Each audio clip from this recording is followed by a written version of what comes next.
Hi, welcome back to Axel Learning. If you're new here, welcome. We provide free access to math techniques, shortcuts, and many more.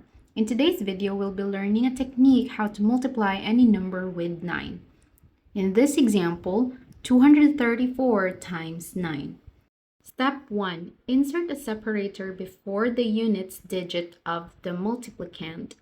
In this case, 234, so that's between 3 and 4. Step 2. Add 1 to the number before the separator. In this example, 23 plus 1 equals 24. Step 3. Subtract the sum from the multiplicand. So 234 minus 24 equals 210, and that's the left side of the answer. Step 4. Subtract the last digit from 10. 10 minus 4 equals 6. That gives us the right side of the answer. Finally, combine the left side and the right side, and that gives you the final answer. 234 times 9 equals 2106. See how cool this technique is? Try it yourself. If you like this video, push the like button and subscribe for more math techniques.